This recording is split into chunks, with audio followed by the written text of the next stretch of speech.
Hey, hello everybody. This is BossManMike here with, Yes, I'm Dontay R.L. Saunders, also known as Tha Shepperd.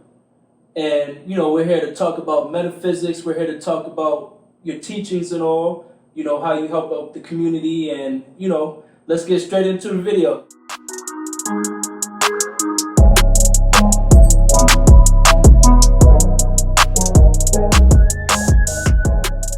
Hey, all right. Let's talk about it. Let's talk about it. So, Yes. yeah.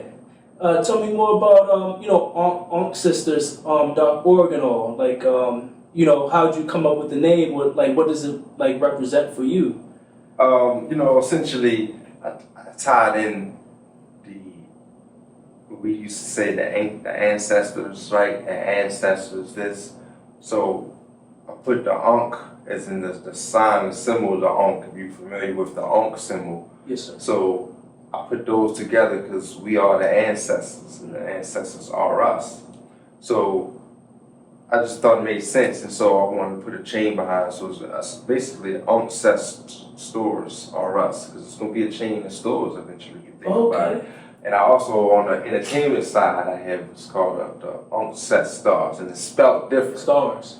There you go. Yeah. So that's where that came from. And like, tell me more about like the Ankh and all. Like you said, is it the Ankh? You said like what does that symbol like represent? Well, those who don't know, it's essentially left, right, negative and positive. The staff it sits on. It's the metal rod. If you understand in the sack that's on top of that Ankh. Okay. Or well, not on top, but attached is basically the uterus, the womb of the child that's being birthed inside. So yeah, it's all signs and symbols. Everything is right in front of us. It's not my signs and symbols. Just like, for instance, we see the Star of David that's also on the Aunkcestors R.S. logo. Yes, all this is on the Aunkcestors R.S. logo. The Ankh, the law of duality, which most people know it as the Star of David. These are just ancient signs and symbols. There's nothing new under the sun. Yes, sir. And like how important it is to like like really pay attention to those symbols, or like do research on those symbols and all. Like, do you feel like it's like important in this day and age to like really like dive deep into the research of what it all like symbolizes? Definitely. Yeah. I think it's very important that us as a people to pay attention to every sign and symbol, to the very headline in the newspaper that just posted. Everything it's nothing left to chance. So we need to pay attention to all the signs and symbols, as people in particular. Yeah. And so it's like what is the importance of physics and metaphysics on our lives? As like reality and all. Like is it how deep does it go? It's as deep as you want to take it. It's all about having control over your own state of mind. Meta meaning the mind. You're being above the physics and physical realm. Metaphysics, you tie them together. We're speaking the cause and effect realm of what's happening, of how the cause, why the cause and effects happen of this physical realm that we share this space and time in right now. Okay, then we have the meta, which is the mind, the imagination, the power that we have. Everything happens in the mind before it happens in the physical, metaphysics. So we in particular have been psychogenic induced through this, for lack of a better word, tactic by opposition. Really? So we don't really understand that we essentially are only reacting now as a people. My people essentially, we've been nothing but doing react. Yes, sir. And like, why do you think it like took so long? It took like the community as like a whole so long to really like realize what's all in front of us, and all the things that we have going against us and all, like as you said, like opposition. You say what took so long? Sorry, say the question one more time. Oh yeah, like what took us so long to like really like realize, you know, like that everything going on within our reality or our world is like you know, used against us or like placed against us and all. I don't think it take long at all. I think we just, well, I know essentially we just lack the leaders and the mentorship within the communities. I think from a very young age we understand and realize the difference from childhood, from the youth, your environment, the community you're in.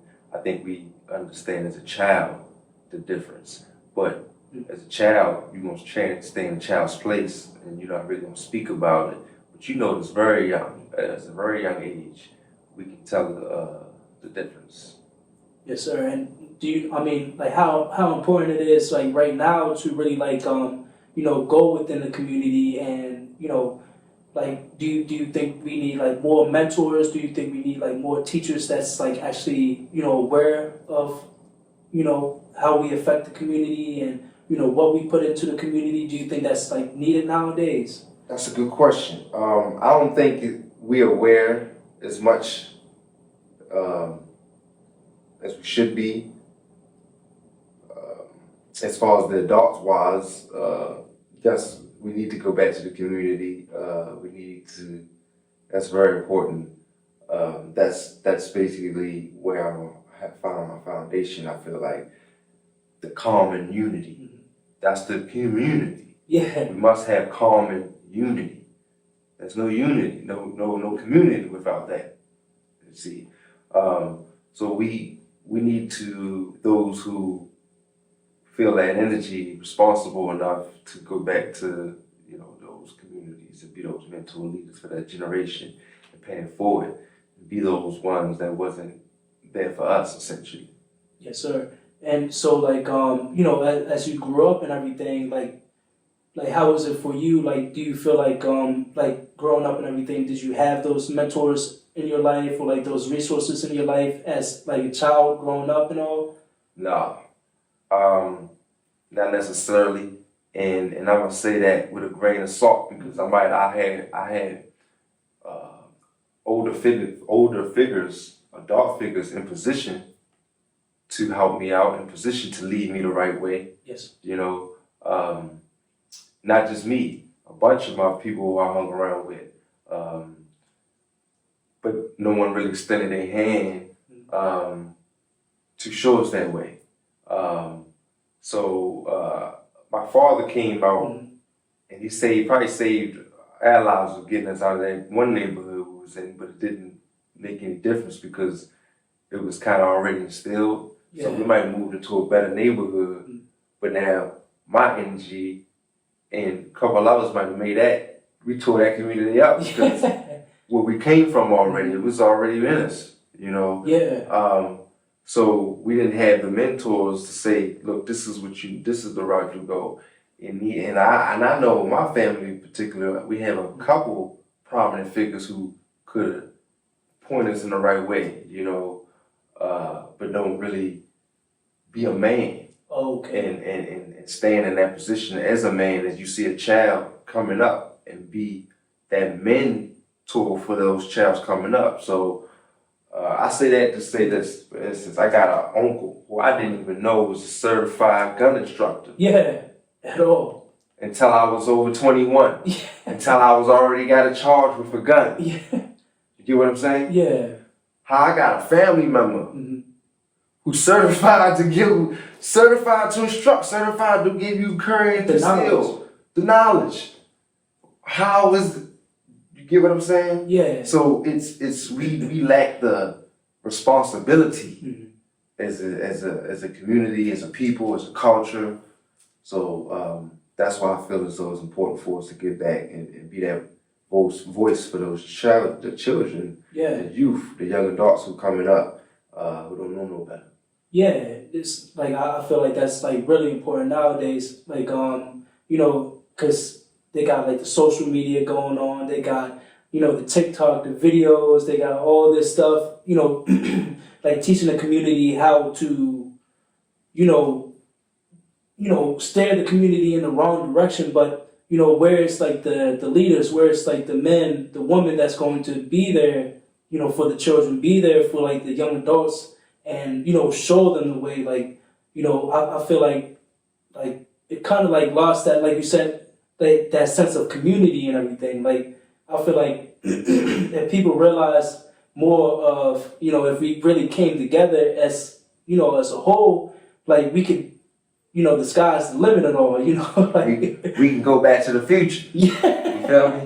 Yeah. And so like, what was the point in your life where you realized that you wanted to become like a teacher? Or, I mean, would you call yourself a teacher or? Yeah, I call myself a leader. Yes. Before I call myself a teacher by default. Because a leader teaches, right? Yeah. A leader leads by example. So a teacher can just go and teach and you get it, you don't. But a leader gonna make sure that you're there to get it. They're gonna make sure that you know you're there to win it. So I'm more of a leader than a teacher. And when did I find this out? Yeah. 2012. 2012, yeah. Was essentially where it all came back full circle and hit me. Incident happened to me in Baltimore, the city of Baltimore, Maryland. Oh, okay. And woke me up. Instantly, I knew there was something going on. And it took me some years on my path, unraveling, downloading, you know, deciphering all the baggage that I had. It wasn't until I had my firstborn in 2016 things started to change for me. But in 2012 was when mentally I changed, when I started looking at my environment differently. It wasn't until 2012, because up until that point I ain't kid. Yeah. And so it's just like it changed the like mind and all, or like just like something just like a life changing event. That it was a life changing event. Yeah. It was just, I remember like it was yesterday. It was one of those, you know, we all got choices in life, you know, whether we want to go left or right, you know, negative or positive. We all got that voice to tell us whether it's good or bad. Whether we choose to ignore it or don't, or go with that instinct, is up to you, the author of our path. But this particular morning, everything felt good. This is why I know everything is divine. Everything is truly divine, because this guy chose the right one. Before I left that house that morning, I made the decision. I said, do I want to go back in here? It was a handgun violation that changed my life, right? Okay. But the way it's, the how it's set up is how it changed my life, because I consciously made that decision, because the partner I was with, he mentioned it the day before about, you know, I was involved in the streets, if you will, you know. And I had a partner who was saying, man, you see how that guy was moving around the car today, you know, we should have that thing with us. So I took his advice. The next day we went up there, said, let me just take this, right? But before I left that morning, I consciously thought about it. Do I want to take this? Because I had to go back in the house to get something. Dang, that one. And I can remember just saying, it's nothing, you know, we're not causing no trouble, it's protection. Yeah. But I remember consciously thinking about that. Decided to go out, we mind that business. We got in the city, but then in a matter of a couple minutes, we got picked. Already. And that's exactly what he said. It changed my life. This officer, policy enforcer, police of the city of Baltimore, saying, I know how to pick him. And he bragged to his Oriental partner. The partner was a Jap, China. I couldn't really tell which one, but he was different ethnicity. He wasn't Caucasian or white ethnicity. But the guy who bragged was definitely what we would call white or Caucasian. And he bragged like it was like he got his trophy up. Like he was ready to get some. Put his trophy up with us, right? But to give you real quick of the scenario, we gets in the city. We see a whole bunch of them. We just getting in the city. I'm not really too familiar with Baltimore. I'm not too familiar with anywhere really like that in Babylon, you know. But I can get around comfortable wherever I move, you know. But I don't really like cities. But we got in the city of Baltimore, fresh in the city. As soon as we get there, we see a whole bunch of cops, guys on horses up there. I mean, it was ridiculous this morning. Like, whoa, man. Like, what's going on? He goes around, circle around the block. He stops at the gas station. I can't remember what to get. Maybe some lighter, maybe lighter. I don't even remember. I know it was some gas. And from that point, we would go right around the corner to get to a garage, parking garage. We in front of a parking garage. This, my hand is the gate. This is the car. We in front of the gate. Cops come bombarding us, rushing us. Right there. Right there. Just like we're in front of the gate. My guy's reaching over to push the button. Yeah. To hit the button for the gate to come open. We get to take the park. Because we ready to get lesson tomorrow, get some food, cool Yeah, for the have a day. good time. Yeah, we ready to do nothing, ready to meet nobody till later on that night. Yeah. We just chilling. Yeah. They pointed us out. They say you know how to pick them. And long and behold, I don't know if they had binoculars, I don't know where they see it from. But we had a little piece of a joint in the ashtray. We didn't even cheat on the whole ride. We had about a 20-so-minute ride on the bar. We didn't even cheat it. We even mentioned about it. It was cool. It was already on that out. We didn't think nothing of it. So that was gave them the probable cause to search the car. Oh my God. And of course, with the handgun was underneath it. But what was it for them to run over to the car? Yeah. What? Like, Give me? like the idea, yeah. You know, so him saying he know how to pick them after, they, put us on, search the car. As soon as they search the car, put his handcuffs off that little J road. And then they searched the car, took almost 10 minutes or so, and they finally found it, and locked us up and stuff. Yeah. But as they did the whole booking, man, that guy bragged about how he know how to pick them, right? And it changed my life. Because he didn't know who we picked. And up until a couple of years of me going through a course, I used to blame him. His name's J.D. Pod, right? John D. Pod. He might be a lawyer or a judge or so by the time I get to where I need to be, full circle. But I used to think it was him, blame him, right? Like, man, he joke. Like, why did he choose me? But now I'm in full circle and realize I gave him the position. I gave him the opportunity to pick me out. I gave him that. That choice. Before I used to look at it different until I grew up a little bit more, got a little more wise, and realized it was me who even left the house that morning and gave him the opportunity. So we had to look at things a little different. But for him to say I know how to pick them, he did pick the right one. Because since kindergarten, first grade, I got pictures of what I would call white people, Caucasians. I was friends with them then. I hung around all different cultures.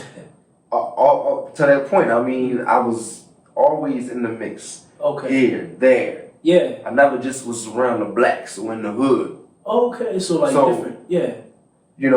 Different. So for him to say I know how to pick them, like, oh man, hold on. It opened my eyes to say, man, hold on, what's really going on? What's really going on? And would you say like that accountability, being more responsible for choices or actions daily is very important and all. Very important. And that's where, but I didn't get that until maybe 2 years, maybe a year ago, maybe 2 years. Because I'm a lifelong learner. I'm always in this, this class doing this, but it wasn't until I went to my shamanic people when I realized, I gave them the power to even pick me out. Yeah. Right there, in the morning and everything, as soon as you walked out the door. So we gotta be more accountable for our choices and more conscious of our choices and what we do in life. And that goes back to what you mentioned about the mentors and the people in the community and our influences and what we look up to. It all plays a part. Yeah, within society and everything, because it's you see all those people on the social media and they, the little kids, they watching them, they oh yeah, that looks cool, they look like they having a good time and everything, but it's just those people that's up above, they don't realize how much they really influence the youth, the culture and everything, and how how they represent ourselves and all or the community and everything. It's crazy to think about how it goes from that micro situation up to the macro situation. It's crazy. Yeah, but to an extent, Some of them influencers know, Mhm. and they're very conscious of what they're doing, and they're doing it for their own reasons. That's their way of maybe getting out. That's their way of maybe coping with whatever childhood trauma, whatever they're dealing with. You follow what I'm saying? Yes, sir. Now, some of them, to an extent, might be ignorant in their own right. Some of them might not truly know. Up until a point, you have to know what choices you're going to make. And we can look at it through some of these figures' actions that they take. You know, the lane, their surroundings, and those of that nature. We can see the choices that they're making. Some of them are very aware of the destruction, of the deceit, and that's what they're in for. Like signed up for it, yeah. Yeah. And do you think, like, even though like you know, they know what they're doing and everything, do you think we could still be to like learn from them, or like learn, like, you know, point out like, hey, you know, maybe we shouldn't be doing this kind of stuff that they doing. Maybe we should be, you know. Yeah, I get what you're saying. Yeah, we can definitely use it as like an example of what not to do, of what this leads to, the destruction of the culture, of the nonsense, of the dead end. We can use that for an example, but for the most part, I see the giving no energy, because that's what we're heading to, positive and negative. What are we paying attention to? We pay attention enough to the righteous side, that side gonna dwindle. You see, they need the righteous side energy to stay alive, to keep their balance up, because the negative, it's gonna make a positive. So they need the positive energy, but they can stay afloat. So if we focus our energy towards the righteous path, and never mind what's going on over there, and build up and stir up everything going on, we powerful. And would you say it's like, that's like the magic of like metaphysics and everything, like you said, like directing that energy, directing that attention and everything. It's like, you know, we don't, like, a lot of people aren't like conscious that, you know, whatever we focus on, whatever we draw our attention to, like, it builds up kind of like a flame, like adding like gasoline to like a flame and all. Like, would you say it's like important to really understand like our attention and where our energy flows, like throughout the day and all? Definitely. Very important. From the youth up until they're ready for that, the real life lessons, because as a child, you believe anything the parent tells you. You look up to your parent, you look up to whoever's raising you, feeding you. You look up to that person. And so you can believe essentially whatever is fed to you up until you have sense of your own, unless it's been totally blocked. And that's what's going on. We've been blocked of our becoming self, of what's truly our identity within. So we just, we lacking the social support of the responsibility of those who know enough. But a lot of us is dealing with childhood trauma, and they just want to get a piece of their pie. Yeah. Do you think that's like really like where it all like stems from? Like, just like looking back in our childhood and like understanding, you know, why we do the things that we do, or like, you know, how we're taught and all. Definitely. I'm gonna drop something on you real heavy, real fast. It's this deep. The childhood trauma goes to the very language that we're speaking. My ancestors didn't speak English. Okay? So we as a people don't want to deal with his story of our problems, of our solutions. We only want to talk about and point fingers and not deal with solutions and not face the facts. So we just need to do better as people, man, and come together. But we have people who have their own agendas, and we all blind leading the blind. Everybody fall in the ditch, and we have not enough righteous people stepping up. And not to say that, I mean, you're conscious enough. We're not sticking that necks out for a bunch of fools. Yeah.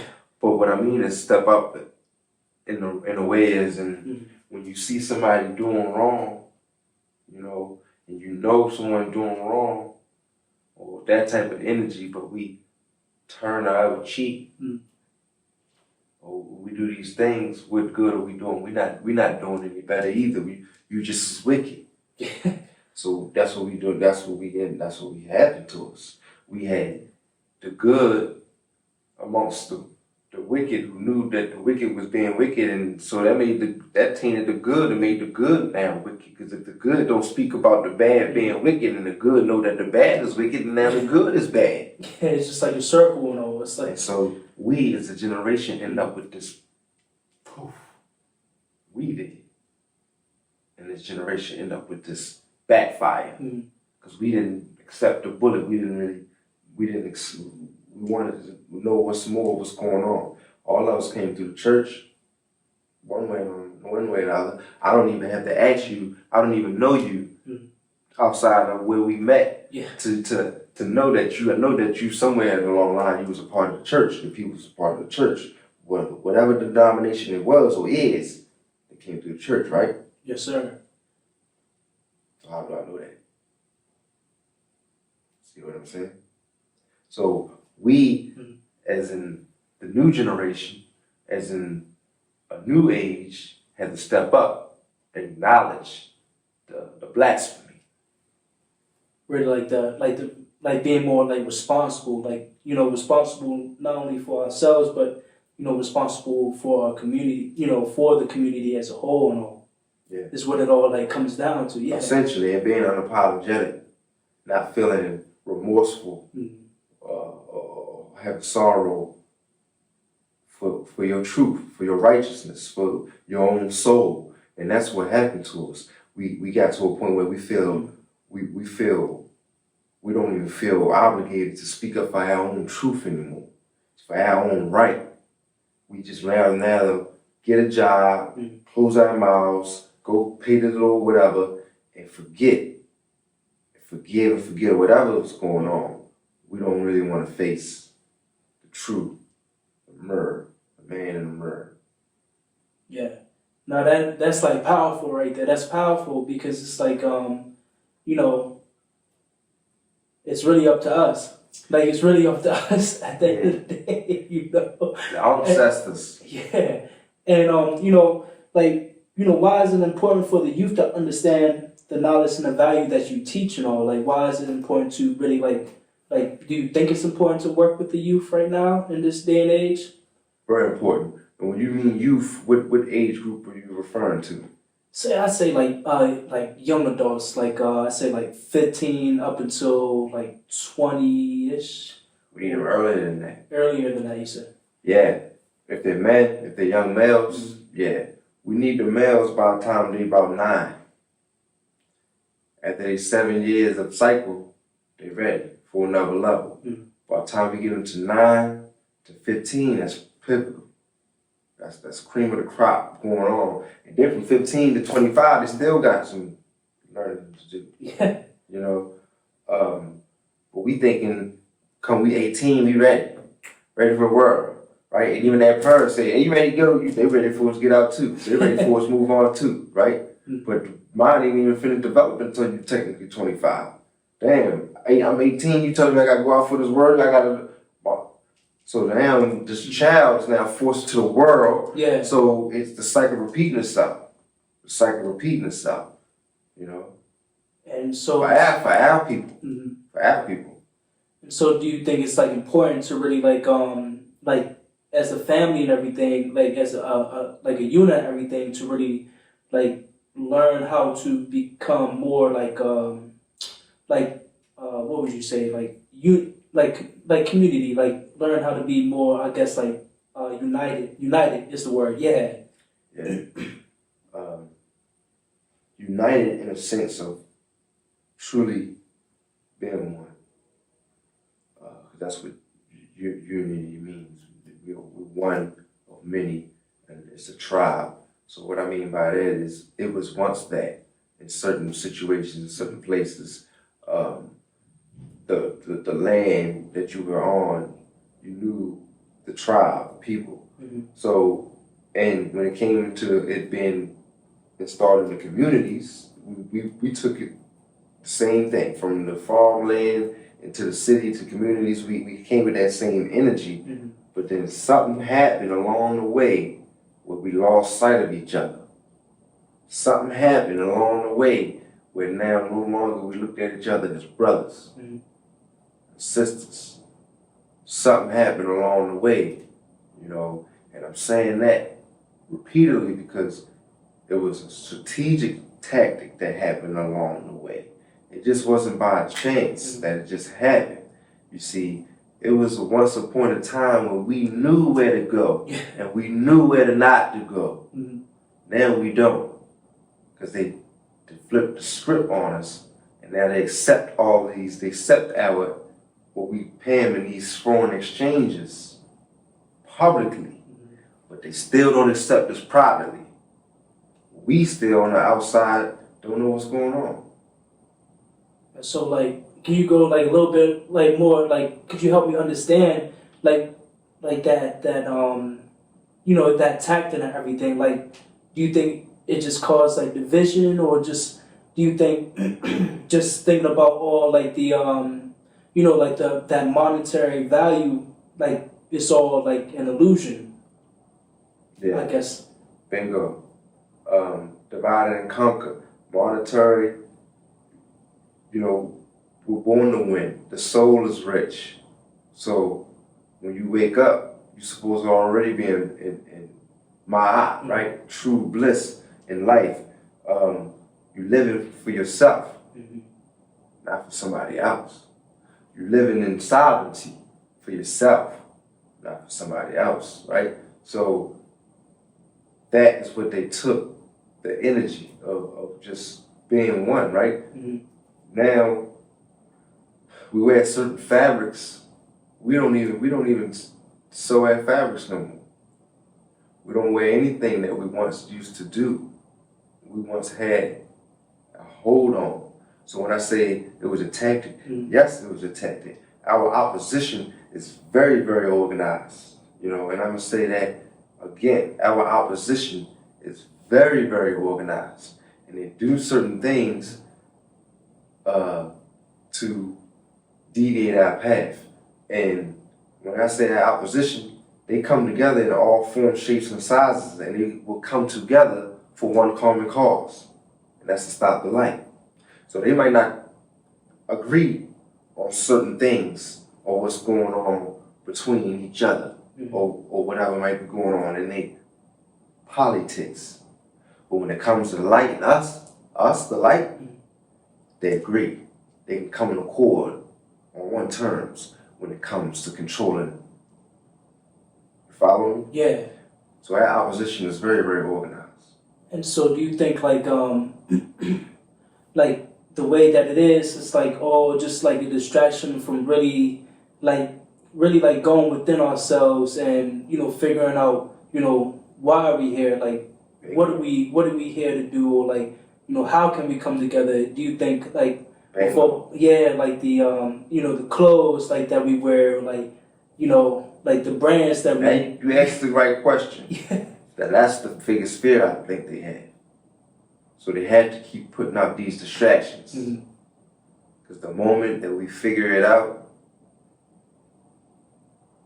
I don't know what they got to live for. Yeah. It's like, you know, like why If you're the host, right? If you're a host, what do you do when you see a tick on your body? You're the host of this tick, right? The tick can only survive off of your what? Blood and all. Okay, you're the host. What do you do when you see a tick on your body? Immediately just, you know, like knock it off and all, like Okay. the awareness. But if you're not aware that you have politics on you, killing you slowly. Feel me? So that's what's going on. Yeah, it's just like, you know, like not being aware of like how much control that we actually have over ourselves, like how much like, you know, how much power that we have within ourselves. Yeah. Like, you think we like forget it along the way, or like just, you know, growing up and all. Fear. You know, The fear. They say you fear what you don't understand. A lot of us don't want to chase that fear. A lot of us are afraid of that fear. So instead of chasing it, what we do? We run away. We go the opposite end. So a lot of us are stuck in living in fear. Okay? And they're comfortable. And they get around other people who are the same way, who are fearful of their dreams, fearful of their lives, fearful. And they get comfortable. The people, we build these circle groups, these circles, these things, and people keep us comfortable within their own misery. And the moment one person changes, you can tell it changes because he starts to glitch out from that group or whatever happens, and that person's starting to elevate more or whatever, or don't. Yeah. But we have these certain circles and things that keep us feeling comfortable. Yeah, and like how, how important is it to really I say lift that veil. It's like that veil and all. How important is it?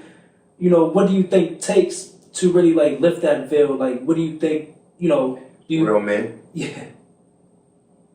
I think, and I know that it takes real men, because only men can destroy a society, and only men can create a society. And that's no disrespect, no love lost for my mothers and my women and my sisters, but it takes real men, right? You see, before they little matrimony that they call it marriage, right? That woman was truly holy, that woman was truly pure, as she's supposed to be, virgin, what they call. The veil is supposed to be over her face, right? And only a man is supposed to what? Lift the veil. So it's only up to the men. I truly believe it's up to the men, because a woman ain't gonna follow. She always did, always will. She follows any society, any culture. It's not in her to create or destroy a society. It's only in her to nurture. You see? Grow. There you go. But whatever it is, she gonna follow that man. Be behind that man. Whether it's good or bad. She gonna nurture that thing for you. So I truly know it's up to the men to lift the veil and go back to the communities and come together and bear their arm. Truly. Yeah, that's deep. That's powerful though. I love it. And how has knowing what you know affected your life and the choices that you make on a daily basis? As we all going through this learning process, how has it affected you throughout life and all? It affected me greatly. I take it with me daily. My rituals and my affirmations that I wake up and I go to sleep in confirmation of myself. Because as a child, I was connected to the source. But through to my community, through to my peers and through my influences, I chose to ignore it. Right? We choose to get comfortable. We choose to ignore ourselves. And that's what happened. And so, from me ignoring my gift to being conditioned in the streets, taking that energy from that corner standing, little wet behind the ear boy I was, to transitioning to a young man, to a man that I am now today, I remember it all vividly. And I can remember every choices that I used to make, whether it was right or wrong, having that energy knowing whether it's right or wrong. So now I take it with me daily, and I just don't take nothing for granted, man. Like every breath that I take, everywhere that I go, everybody that I meet, it's like that breath of fresh air is real, man, because I truly know and believe I'm living a second life, man. Like, I did things and that others don't have a second path, a second choice, or a second, what's the word I'm looking for? A second attempt. A chance. Second chance to get at So I essentially live for them. I live for that. That's what keep me going every day. That's what keep me going, man. When I'm walking, when I'm talking to people, when I'm breathing, it ain't just me. You know, I just wanted to ask, like, what would you like to provide for the community, or like, if you have any like plans right now, like, do you have anything that you would like to like add to the community or do at all? Yeah, definitely. The main goal essentially is a wellness center. Like a whole like Wellness center. That's basically the ultimate one-stop shop essentially for the community. It's a wellness center. Yeah, like you said, you had mentioned like earlier. You said Aunkcestors RS and all. I like that, like, you know, tours RS and all. You see it. And like, what would what would you like to have within it, or like, what would it like consist of, and all? Well, yeah, the wellness center, mind, body, and spiritual healing. For like my day-to-day living, I'm a massage therapist, I'm a certified personal trainer. I'm a part of Shamanic Academy. I'm a Reiki master. Sound healing, tuning fork. What else are the things that I do? So bringing all that into the wellness center, mind, body, and spiritual healing. That's what we need in all that communities. We need a mind, body, and spiritual healing. The whole thing, Not a boys and girls club. We need a mind, body, and spiritual thing going on now. You know, so that's why I'm looking to get back to the community and go back to that mind, body, and spiritual healing, starting from the age of 7. 7 and all, like kind of like classes or like courses and all, like where people can come in. We would have to incorporate it in classes, essentially like the camps and things that they have, but we got to make it ours. You see, I went to the Boys and Girls Club. I remember camp at the Boys and Girls Club. I wasn't a member, but I can remember just going through a summer camp. And I couldn't connect. No. You know, so we need to truly be able to connect with our people, with our community, and not just be in it for some greenback. Yeah, like money, like profit and stuff like that, but more like especially like you said, like healing the community, like more to do with bringing people in and just really like having people come together. It's like kind of like a cookout or something, or like like more than that, like but have it every day. You see, we can do that as a people now and get together every now and again and have that phony endorphins feeling, but we can't have it every day. Why not? We want to get right and lead the neighborhood. You see, we want to get rich and lead everybody the brotherhood. You know what I mean? And lead and not. So we need to find our sense of identity as a people. Our identity. We have our identity. We ain't running nowhere. You see, we don't have no identity. So we quick to go get a good check, big check. Bam, I'm ready to go move in such and such neighborhood. I'm ready to go get such and such driving. Or what they say, keep up with the next. Because we don't have no identity. We don't know what to do with our resources. So we don't know who we are.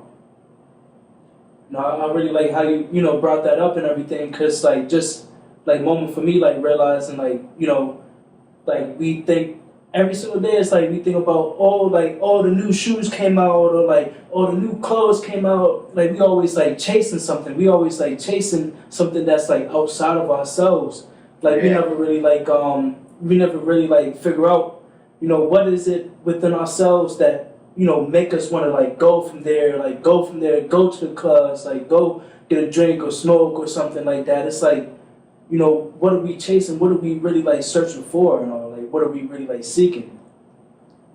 You said chasing. We're not chasing. We're running away from something. You see the difference? You see, we ain't chasing nothing. We're running away from something. When we should be chasing something. Chasing the fear, that thing that you feel, that's go that way. Chase that, go. That's the path. Yeah. The of the unknown. Yeah. You see what I'm saying? Yeah. Why are we sitting in the known? Mm-hmm. We know that. We know what to expect. That's the known. Mm-hmm. See, everyone is comfortable in the known. Yeah. But they don't want to be in the unknown. You see, the path every day. That's where I'm at. Every day is unknown. It feels good. Walking the path, you know?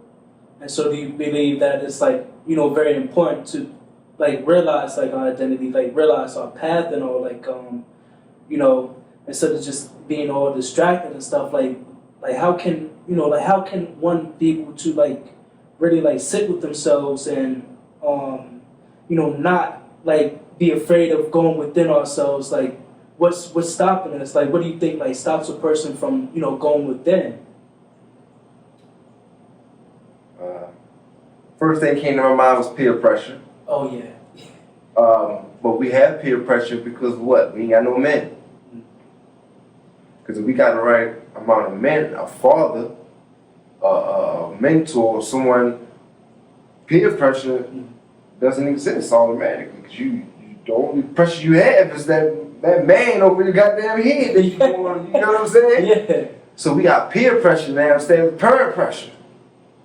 You see? Yes, sir. So peer pressure, I will say, first thing that came to my mind. Another is just after that we wanted to fit in.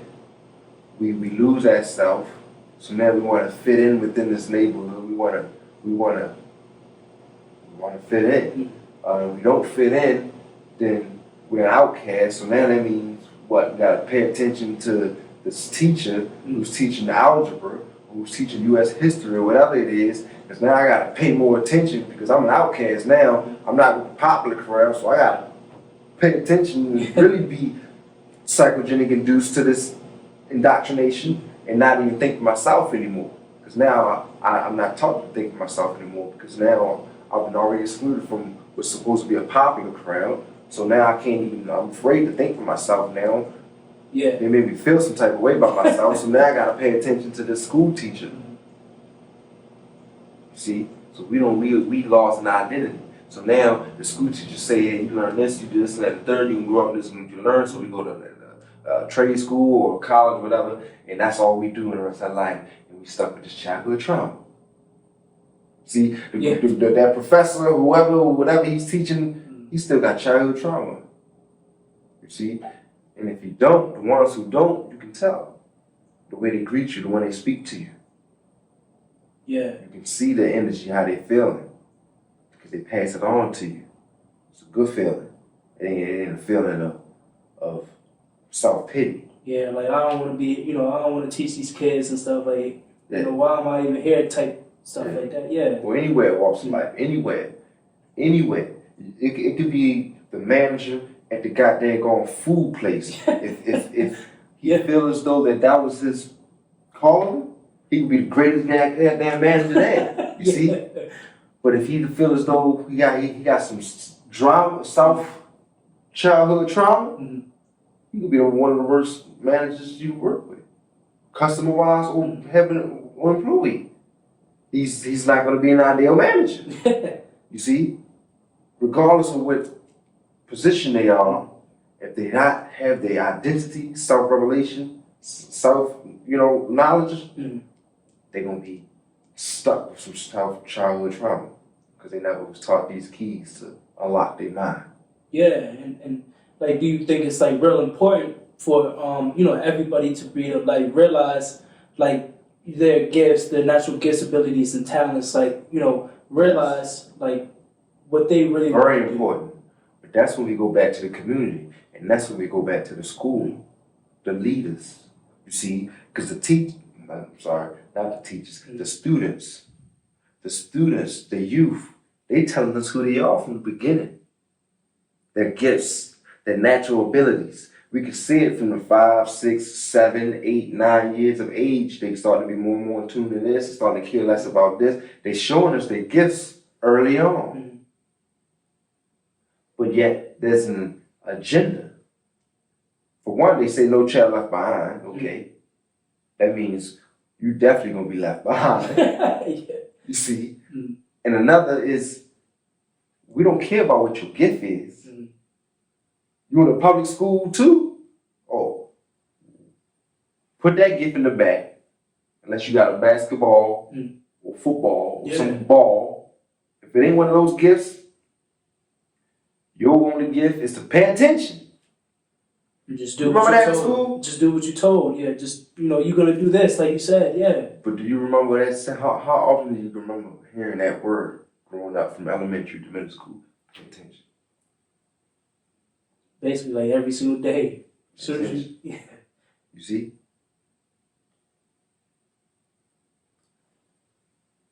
Pay attention, but not pay attention to the one you see in the mirror. Pay attention to me, the one you see. They've taken away who we are. And it's the parents' fault, the teachers, it's our community. You see, the public wasn't always the public. There wasn't always a public school. You see? Yeah. So what happened along the way? You know what I'm saying? So our gifts, man, is very important to acknowledge as a child, to acknowledge it and see it in the youth, because we're supposed to cater to that gift. We're supposed to feed them what they, their appetite, but we don't, especially nowadays in the public system, in the school system, and indoctrination. We just make sure they pay attention, enough where they can go and serve. Yeah, and so it's like with that and everything, do you think like if there was I say a service or where mentors or teachers could be able to encourage the children to explore themselves, explore their gifts and what they really want to do you think that would be that would cause a change within the society and all? Definitely. Probably that's probably why a lot of people feel kind of depressed, because it's just they following everybody else, but what about themselves and all? What about what do they really want to do and all? Yeah.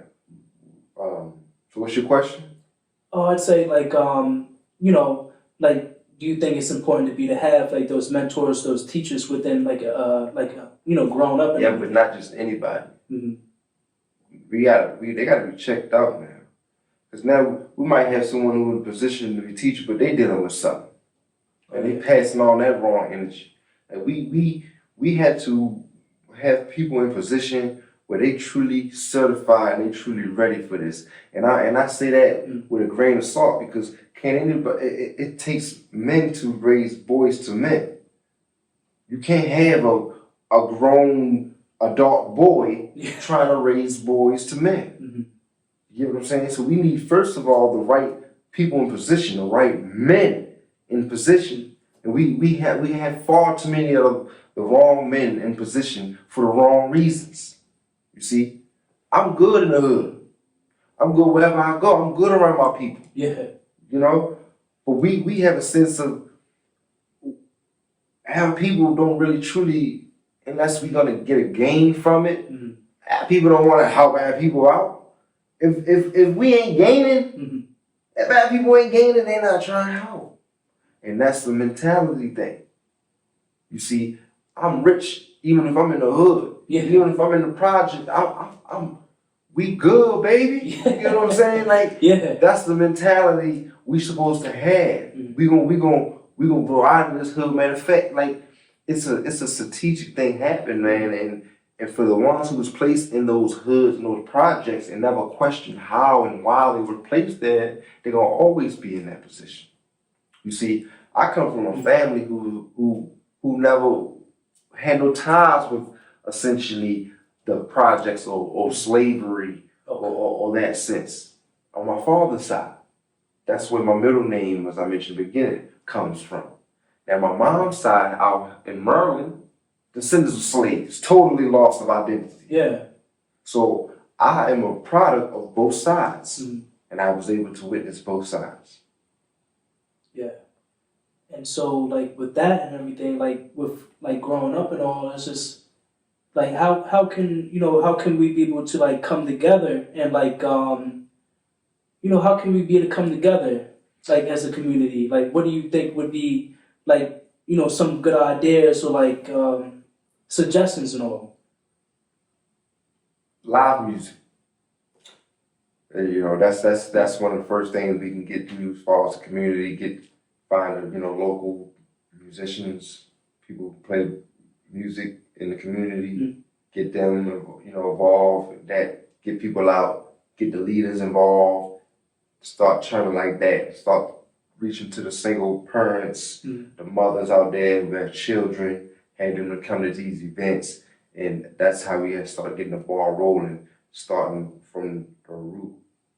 I'm talking grassroots, baby. This is how fertile this thing is. And this is where we got to go back to. That community, those unfortunate mothers, those unfortunate ones who truly feel like there's nothing else, you know. Hopeless, yeah. Hopeless. We need to get right back to those energies, because that's where it's going to stir fry up and move, because that's where we need it most. Yeah. And do you think like it'd be like a good idea to be like really you know, provide these youth, these children, or like you know, anyone with like a gift or like ability, like that opportunity to be to like showcase themselves, like you know, provide that kind of like that motivation, that inspiration to like the community, or to be to like show people like, hey, you know, if you really understand yourself, if you know, have something that you're really passionate about, like you can be your own, you know, entrepreneur, like own boss, just by, you know, really like figuring yourself out and all, and like understanding yourself. Yeah, that come essentially at about 18 years of age. You see, we have stages of learning, stages of growing, and until we mentally ready for the outside world. You know, we have to be inside, have that internal world together. Yeah. So yeah, it comes with stages. It comes with rites of passage type of things, and things that we once had, things that we had intact with our hands. It was stages. You know, oh, this is the new moon. It's time for this. It's like we knew when to do certain things, when not to do certain things. But now we're dealing with a whole new class of culture of people. But yet these culture of people are spiritually rich and powerful and not even know it. So they exploit it. That's what's going on. And I witnessed it. Right. I was a product of it. You know what I'm saying? Of the exploitation of being in this mentality of just a black African American, and it's real, man. And you have these sharks and these, you know, dogs and these other people who take advantage because they have a vantage point and they take advantage. You can't fault them because they have advantage. So the way I look at it is the only way to combat that is to go and give back. Be who wasn't there for me. So that's how I look at it. You know, not to be those ones to say, hey, that's the man, look what he's doing, or look at that, how people do, or this pastor making all this money. Okay, he has a vantage point. What you gonna do about it? Okay, so what I'll do about it is to channel the energy into the paying it forward of the knowledge to what you need to know. Oh, wow, how he might be taking advantage of you. He won't be taking advantage of you if you know this information. So we need to just harness our energy in the right place.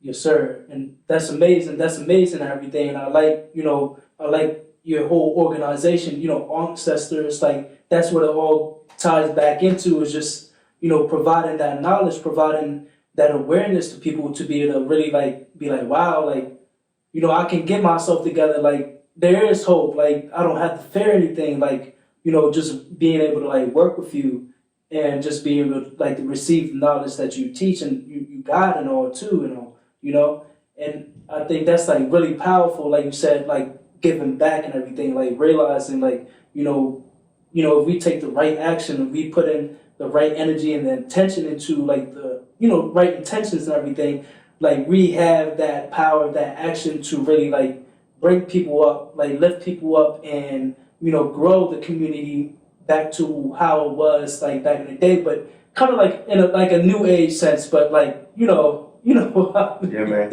yeah. We have to be those figures. The Aunkcestors are us, and everything that we're looking for, we see it every time we look in the mirror.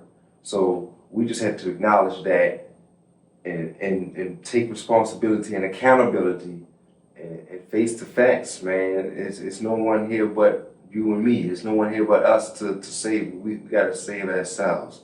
That's what we gotta, bite that bittersweet pill. The elders before us dropped the ball, whatever might have happened, whatever. But now we in a position now, what we gonna do about this generation coming up? Are we gonna bear our arms together? Are we gonna lock in? Or we gonna continue to point fingers?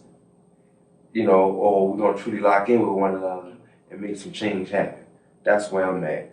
That's where I'm at. Everybody trying to make some real moves and make some real unity, locking in on another level, not dealing with fear, not dealing with those type of things and tactics, because that's what we're dealing with. We're dealing with fear. You see, my path, it won't be really truly televised.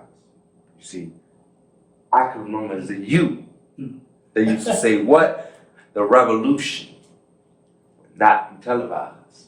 You know what I'm saying? Yes, sir. So when we know to an extent what time it is, that we know what time it is, and what's understood don't have to be said. So we know when we truly get together, when you're dealing with the shepherd and those like-minded energies, we come together on a whole nother level, because we supposed to make decisions. What we do today, the choices and decisions that we make for the next generation, it ain't supposed to just be for the next generation. It's supposed to be for the next 7 generations.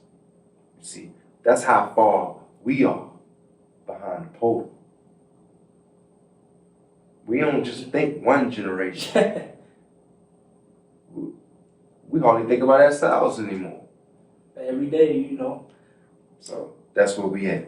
Yes, sir. That's the real movement. Yes, sir. The real movement. Yes, sir. You already know. Like, that's real powerful. Yeah, man. And I appreciate you. I appreciate you so much for just being able to, share your story with me and be able to, let me know about, tell us more about the Aunkcestors, what you teach and, how you carry yourself and everything. Because right here, it's like a message, a very important message that everybody needs to know.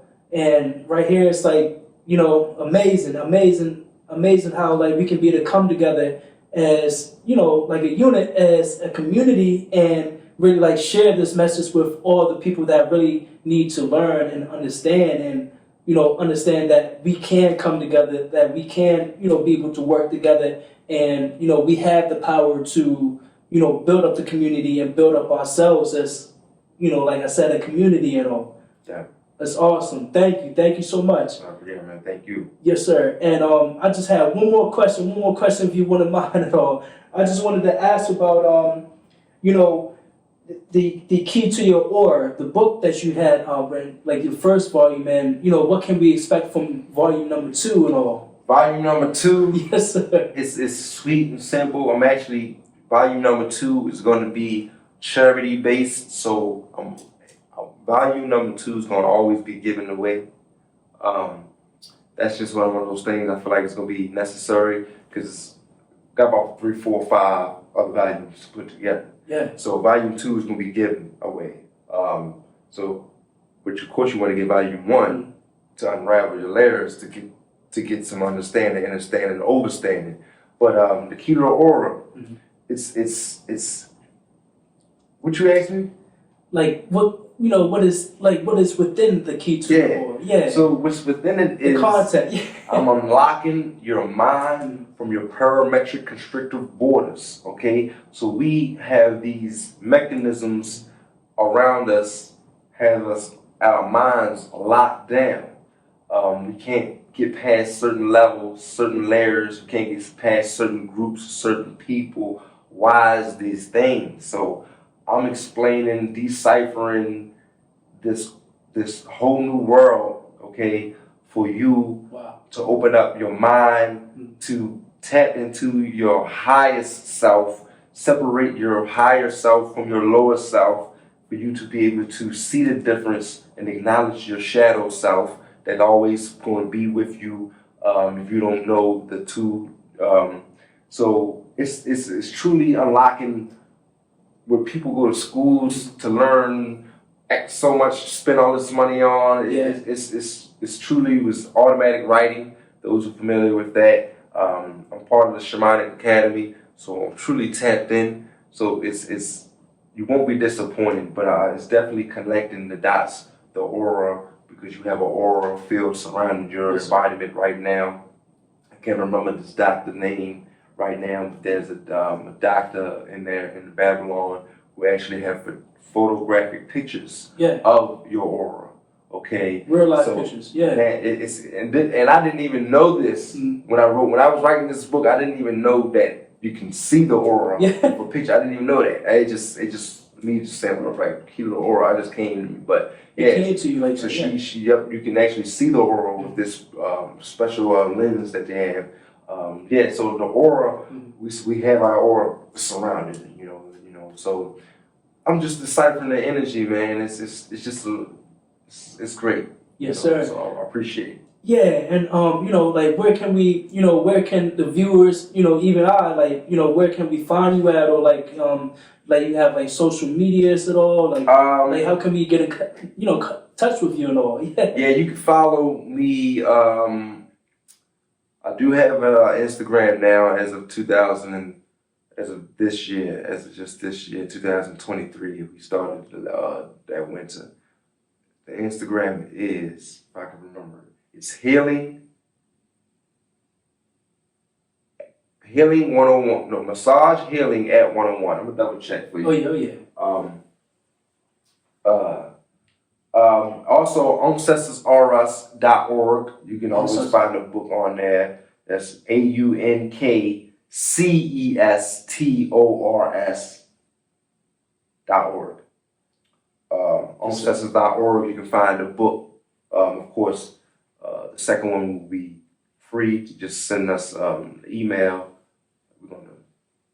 If you know me personally, I'm giving it for free. But if they're on the site and people don't know, it's you buying it for $25. Yes, sir. But if you connect through, we giving this book away. Yes, sir. But it's Healing 101 Massage. So Instagram is Healing _101 _massage. Yes, sir. Forgive me for that. Yeah. So you see, I'm into healing. I'm also into massage. So yeah, that's how you can reach me. Those who really serves, tap in. The email is theglitch@aunkcestors.org. Aunkcestorsrs.org is the email. Yes, sir. And you know where to find them. You know how to contact them. If you have any questions, if you want to learn more about like metaphysics and physics, if you want to learn more about your aura and the key to unlocking your aura, check him out. Check him out, because he is a leader, also a teacher, and it's amazing work. It's amazing work that he's doing right now for the community. And, I'm very grateful to be to connect with you, Mr. Saunders. Yes, sir. Pleasure to be here. Thank you. Yes, sir. Yeah. Thank you.